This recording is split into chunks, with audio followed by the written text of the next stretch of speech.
in case. Right. So I'm just going to share my screen. Now you might want to have paper and pencil, paper and note pen or whatever.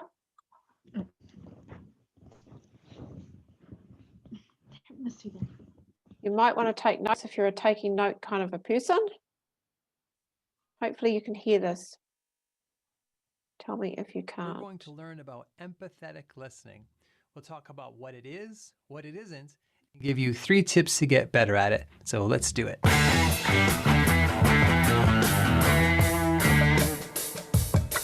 Hey there, I'm Alex Line, and this channel is all about helping you develop your communication and leadership skills. I actually have an hour-long course on effective listening skills for leaders, and I'll tell you a little bit about that later.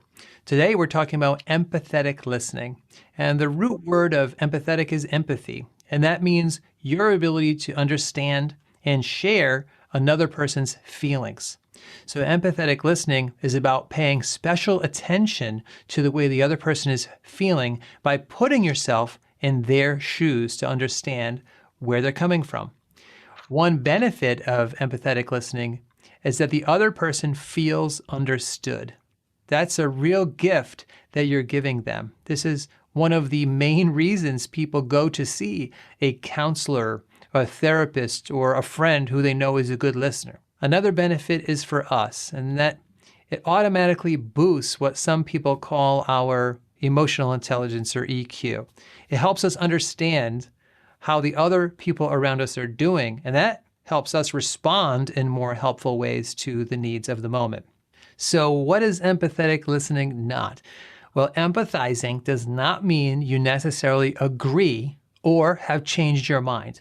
So I'm a parent, and my son is not always thrilled about doing his homework. And I can connect with that emotion. I can empathize, but that doesn't mean I'm going to tell him he can blow off his homework.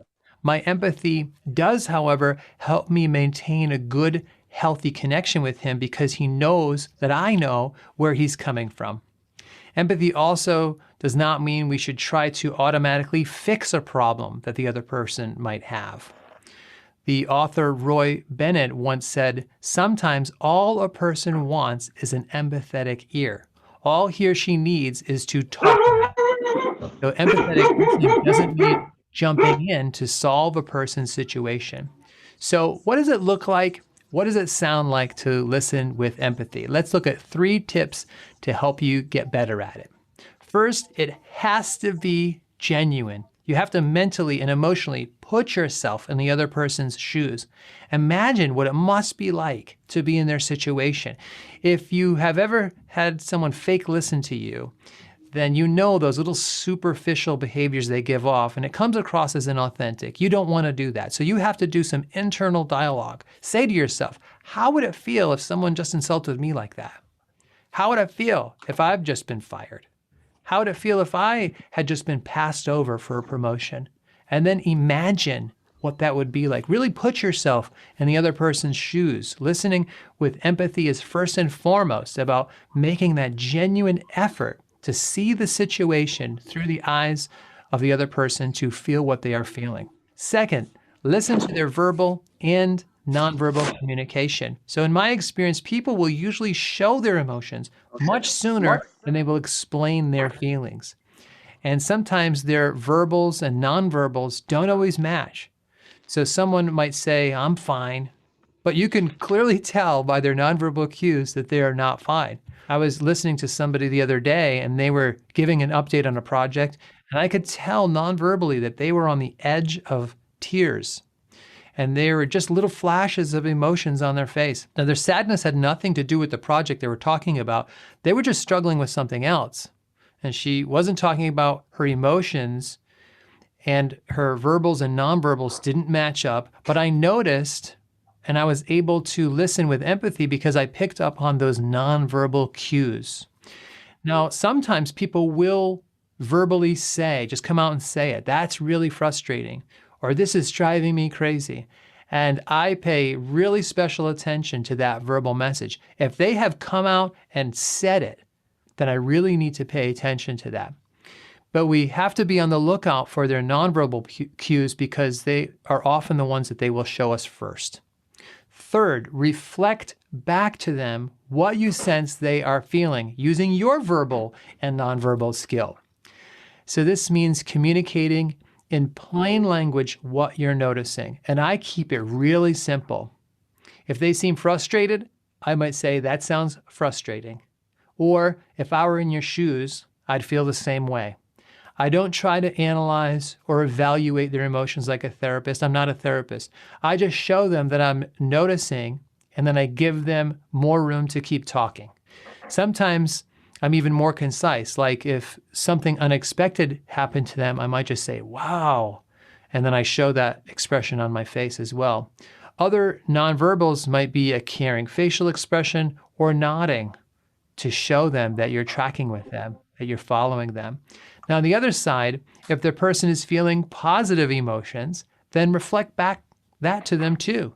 So someone I know just earned her master's degree, and she was obviously happy about it, and she told someone at work.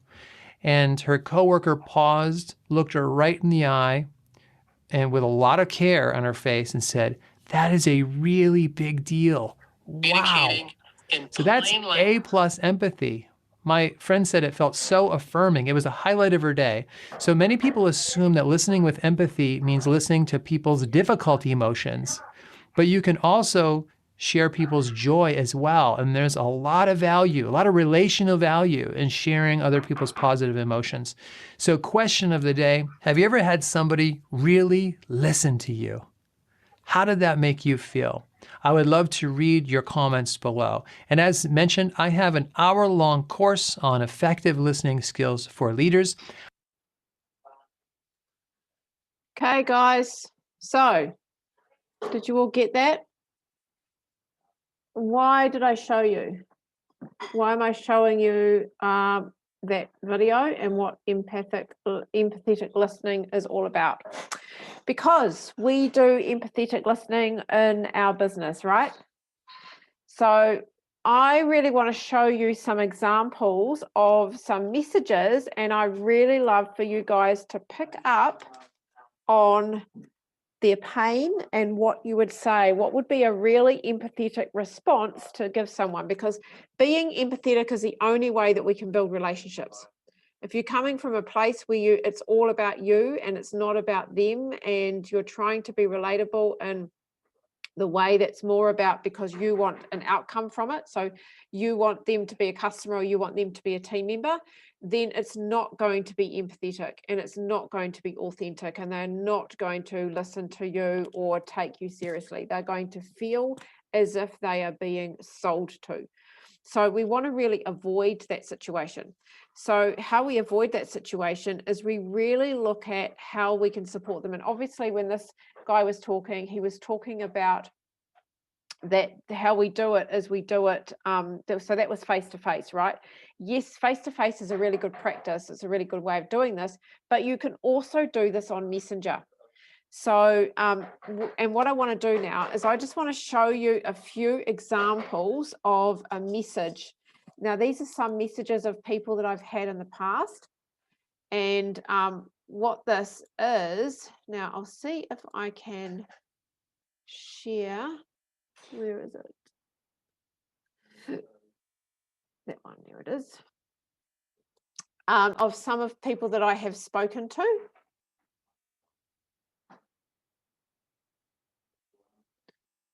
Now, tell me if you can see this. Hopefully you can. Can you see that? No. Okay, I have to share the screen again. Give me just a sec. Give me just a moo.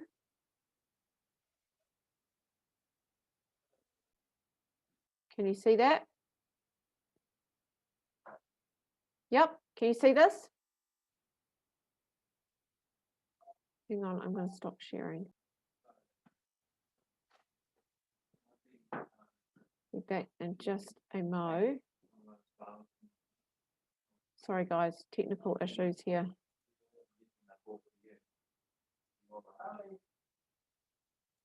What have we got there? Oh, we've got that one. We don't want that one.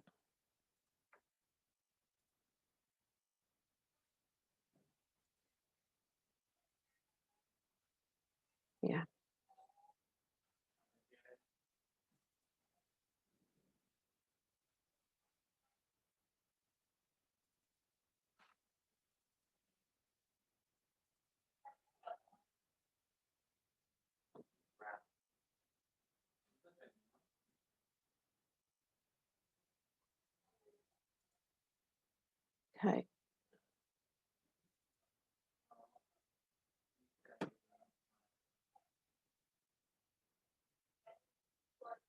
No. Sorry, guys, getting there. Pete's distracting me with the cat.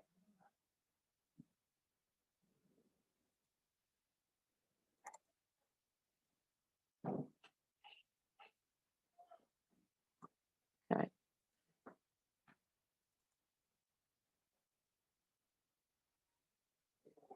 Okay. Cool. Got them. All right. I'm just going to share my screen.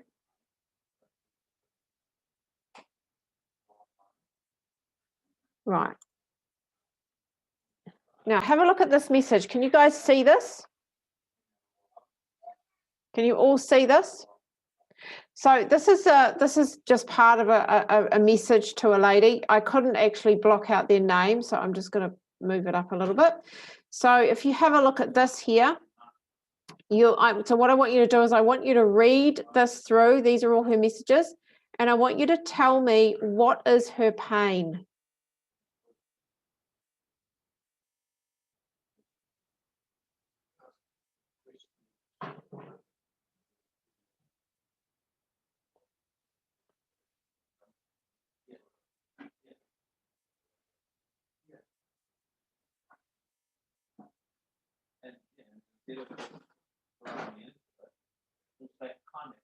And you can put it in the chat or you can come off mute. But in fact, it would probably be better if you come off mute and say it, because I've got this live and there's a few team live watching it who couldn't get back into the Zoom. So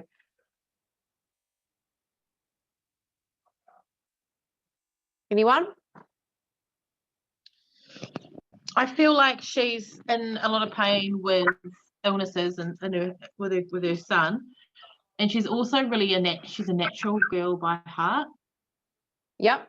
So what gives you the idea that she's a natural person? She's trying to give him the honey and lemon drink, which is what I used to do forever. So she's kind of wanting to go more holistic. Yeah. But yeah, that's great. Yeah, that's great. And yes, and definitely her pain is her son's health, definitely. Yeah. But is there something else that you can pick up? I can see a few of you got, hang on, I'll just pick up on the chats there. Oh, you can't see it, Janet. Okay. He's grumpy. Grumpy son. Nothing worse than grumpy kids. What else besides his pain? Because that's the thing. That's her first priority, right? Does that stand out to you as being her first priority right now? That is her biggest pain in her life at the moment. She's exhausted. She's over it. She's over it. She's tired. Yeah. So she's that's right, Tammy. She's emotionally exhausted. So she's had enough, and it's really impacting on her as well. But she's emotionally really concerned about him too. So what would you say? So as an empathetic approach, what would you say to her? Because one of the things that this, I just want to say, this lady is a customer of mine. She's been a customer for a long time, but this conversation, this was one of the many conversations that we had to get her to the point where she actually became a customer. It took a long time. So what would you do, or what would you say to her to really support her from an empathetic approach?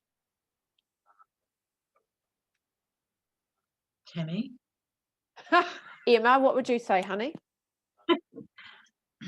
I'd sympathise with her and say it must be really frustrating for you. I'm sorry to hear. Sorry to hear about your son, whatever. Yep. And then I'd ask you the question: would you like? Do you want to change that? Yeah. Yep. So the best. So when we think about empathetic approaches, what we wanted to look at is we're really wanting to reflect on what's going on for her. So the first thing that we want to say is we want to be looking at, oh, it sounds awful. It sounds to me like you're really challenged with your son's health at the moment, and it's really impacting on your own health. So that's what an empathetic approach is. That's when you're reflecting back what she's just told you. So she knows that you are listening and that you really care. So yeah, so, and that's perfect. And then where I would go from there is then, yes, absolutely. Then you can say, I bet you're wanting to change that, or are you wanting to change it? Or the other thing you can say is, it sounds like you're open to natural therapies or natural treatments. You know, are you wanting to look, is that a place that you want to go to? Okay, so that's one. I'm just going to pull up another one.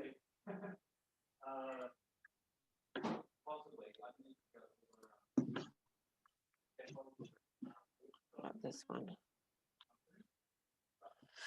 Okay, just going to pull that up a little so you can't see the name. Okay, so here's another one. And I want you just to read these and then tell me what her pain is.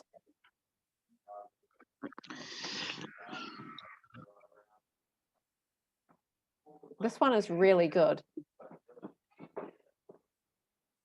And I can see you guys on Facebook as well. So if you want to mention anything on Facebook, if you want to just pop in the comments there, if anything comes up for you, then go for it.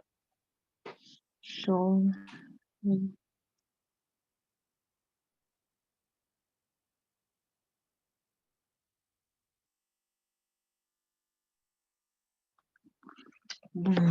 So she's a single mum. Yep.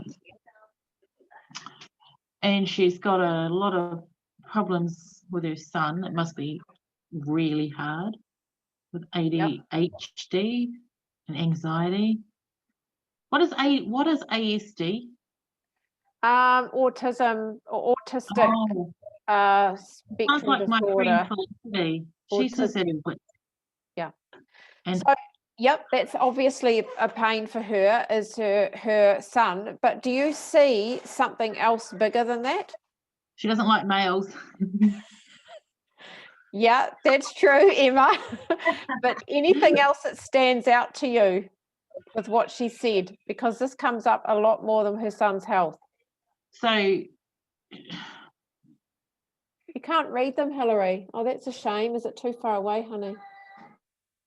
she's just finding life hard, straight up hard. Yeah. Hard going. Yep. Hard going. She's on her own. She's finding that everyone around her is hopeless. She's got to do everything on her own. What do you think she's crying out for? Anyone else? Go for it. Answer. Connection. Aha. Perfect. Some people to love her. Perfect, Emma. Perfect. Yeah, that's what she's looking for. She's growth. She needs to be here. She needs the biz in the community, Tammy. She needs support, Julie. That's great. Perfect. Yes, that's what she's looking for. So, you know, and I made the mistake of going down the road of the products, but at the end of the day, what she wanted was the community. And it took me a little while to figure that one out, because this is an old message, so as you can see, back in 2018. And it took me a little while to figure that out, but at the end of the day, she didn't have the money for it anyway. She's got a lot of stories going on, but it's really good that you picked that up. So what would you do as an empathetic response? What would you say to her? How would you reflect back on where she's at?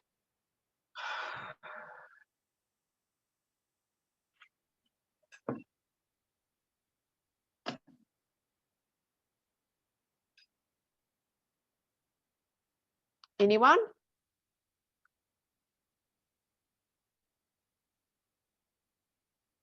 Anyone else want to give it a go?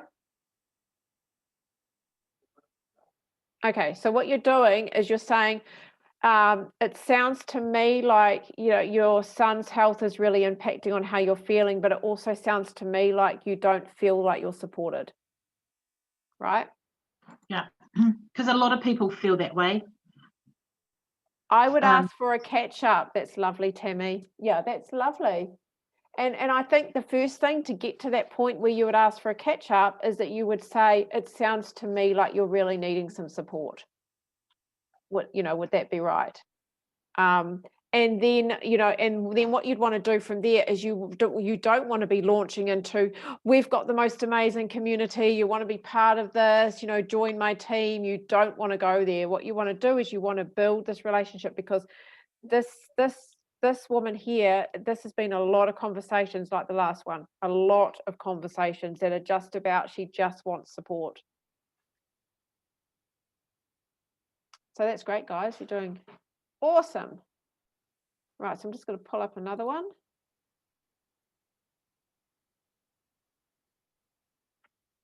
Okay. Now, what is her pain?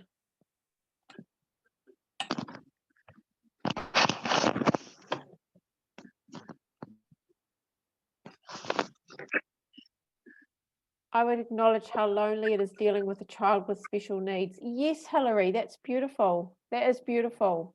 Yes. Yeah. And that's, you know, honestly, that's how she's feeling. She's really, really, really reaching out for that connection, isn't she?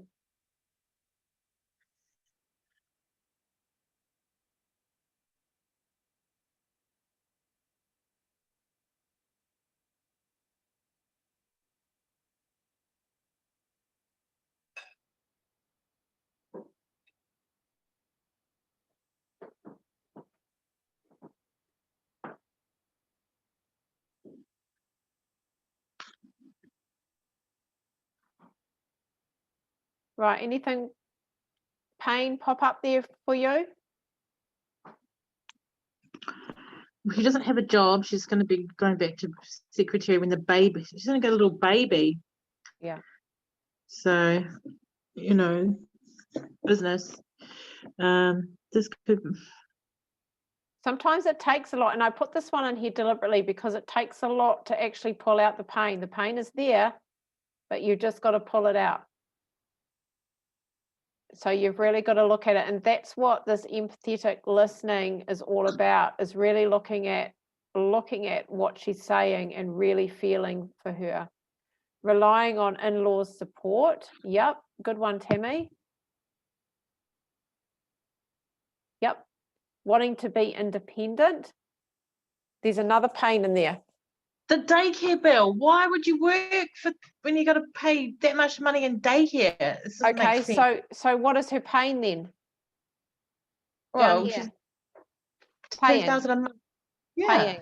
Yeah. So money, finances is a pain too, right? Yeah. Complaining about no money. Thank you, Megan. Megan's on Facebook too. Yes, she's complaining about no money. So that means money is her biggest pain. So you can see it twice. She talks about it in this one over here where she talks about flights are so cheap. And then she talks here about my friend pays 2,000 a month for her 4-year-old. Daycare is heaps cheaper over there. So she talks about money. So money is a huge pain in her life. Yeah. And she wants to get everything as cheap as possible. So that's what we want to be. We want to be really good at getting to find out what that pain is. So what would you do here in terms of reflecting back on her in a conversation to build that up?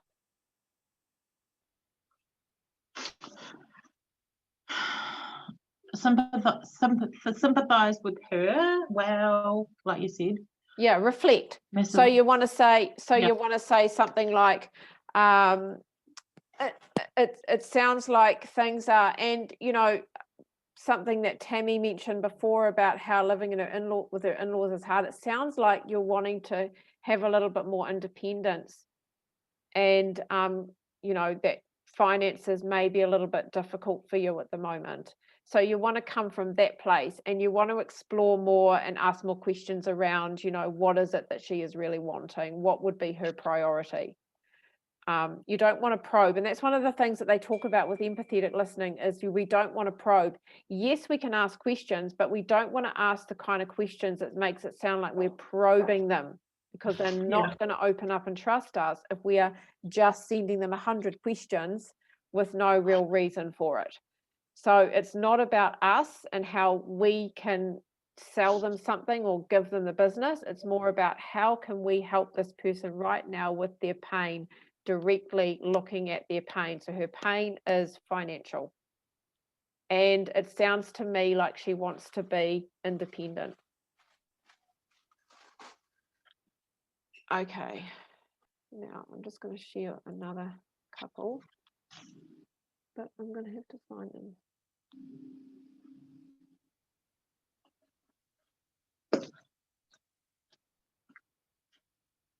I don't know where they are, damn it.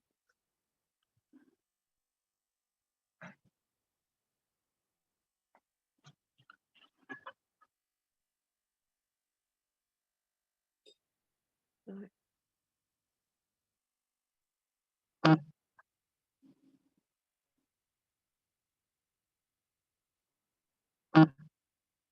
Okay, can you guys see that?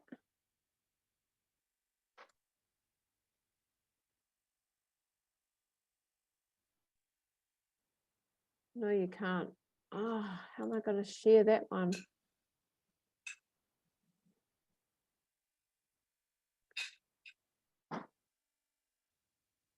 I'm trying to share something and it's not coming up on my thing.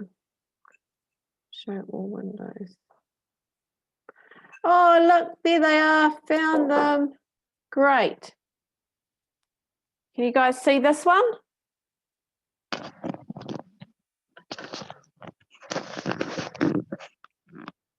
This one. Okay. You see this? What's his pain?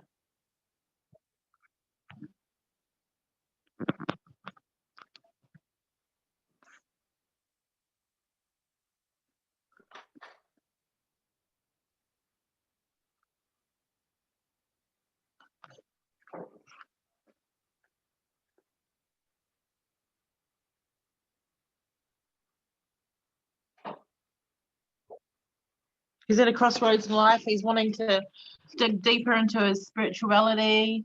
He loves helping others improve their lives. He doesn't really have a vehicle to be able to do so. And we have the perfect gift for him. But you know, the interesting thing is with this one, Emma, is I actually didn't stop there. I actually delved in more into what was happening for him, and I was going to share all of his messages in here, but this guy talks like pages and pages and pages of his story, and so I wasn't about to spam you guys with that. But what's come out of it is he's actually become a customer. He's actually really, really sick, and that was his problem. That was his biggest pain, more than this. Yeah. So all I did was I reflected back on him in terms of what it is that he's looking for. And I started having that discussion around what that spiritual side of him looked like and what is it that he was really wanting to grow exactly. And of course, related to him because I'm spiritual as well. And from that, he started telling me his whole health story, and it's absolutely massive. Outgoings to work away from home, totally seeking. Yes, he is totally seeking.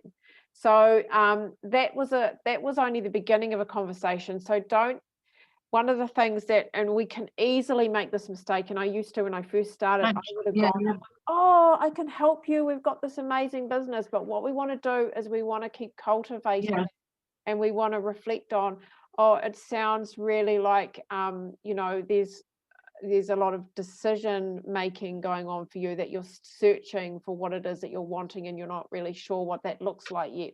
Tell me more about that. And so that's what he did, and he started opening up and he told me more about his health. Okay, next one. Okay, this one. Pain. This one's pretty obvious. I'm just so green and I'm scared I'll miss stuff. Yeah, she was starting a business.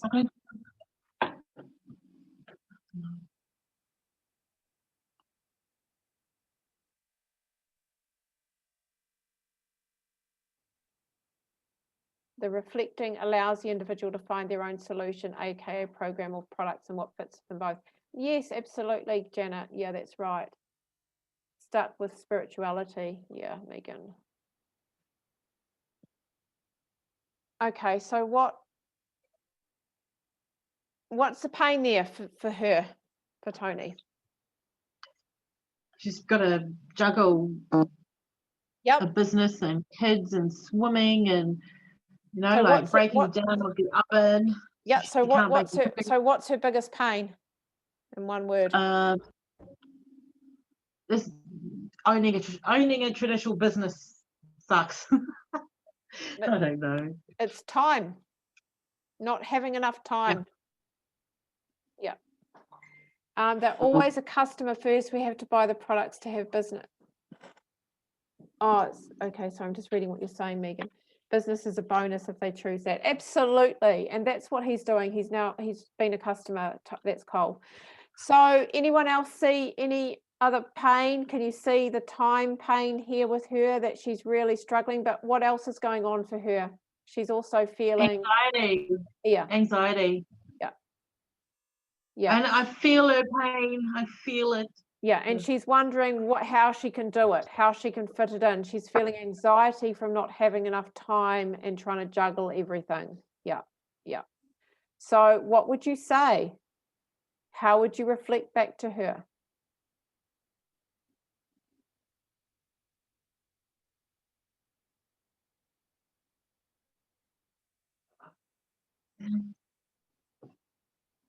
Okay, well, I would say, wow, it sounds like life is a real struggle for you right now. And it's creating some, anxiety for you that, must be really hard. Anxiety, that's right, Priska. And so really what I did was I felt for her and I empathized with her at this point. And, she was really interested in the business, but there was no way that was even going to be entered into the conversation at that time because it was too much to even go there. So yeah, we've just kept that conversation going. Okay. Did you talk to her about the products for her anxiety? I actually met with her in Perth. We went over to Perth. I would say I totally relate to this, etc. Yeah. And I think the important thing is first of all, is to reflect every time. So reflect first. So when you reflect, I hear what you're saying. They're saying that you can hear them, that you know that you're listening to them, that you understand. And that's what it is about empathetic listening, is we want to understand them, even though we're not going through it, we understand them, and then we're actually relating to them in that way. Okay, this is the last one. What is her pain?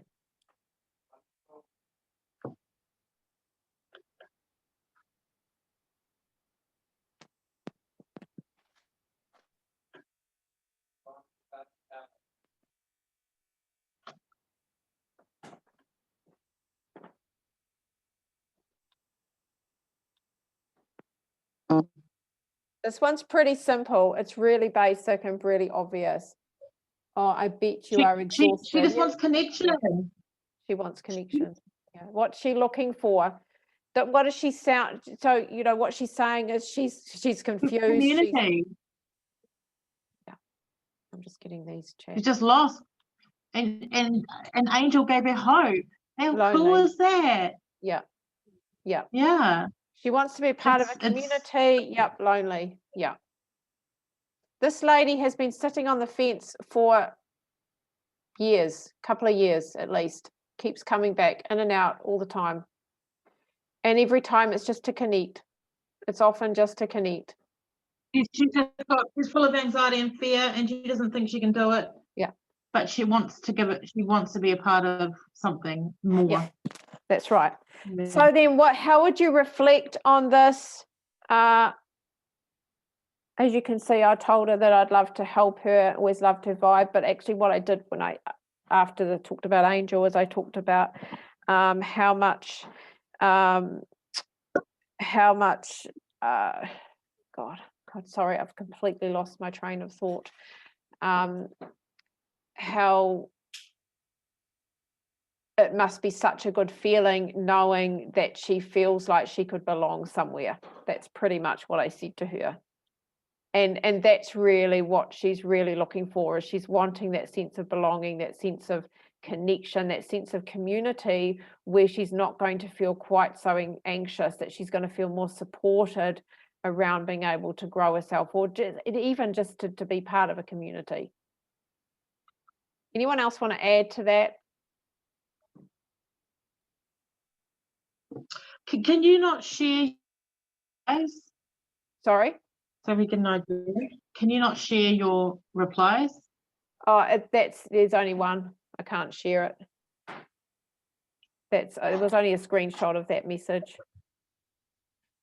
But I mean, has this been helpful for you guys, so you can see, what we're looking for when we have conversations with people, that we're not necessarily looking for how can we sell something to these people, but what is it that, what is their pain and how can we help them with their pain right now? Because you have no idea how those conversations that you have with people can be planting seeds for months or even years to come, and that eventually they may decide that the timing is right for them. That's great. I'm pleased it's been really helpful. It is helpful. I really appreciate it. I apologise for not much input myself. I can't see properly the tiny writing on the iPad. That's why I haven't been, but I'm listening to what you guys are saying. You should be able to pinch out your screen on Zoom. I know you can't do it on Facebook, but you should be able to do it on Zoom. I'm not sure. I've always. It's on the iPad, so no worries. It's been interesting, really good. Okay. Thank you. Oh, you're so welcome. You're so welcome. Been really helpful. Great. These are, I'm going to end our meeting now. I'm sorry, guys, because it's 8:30 and I do have someone waiting to jump into a call with me. So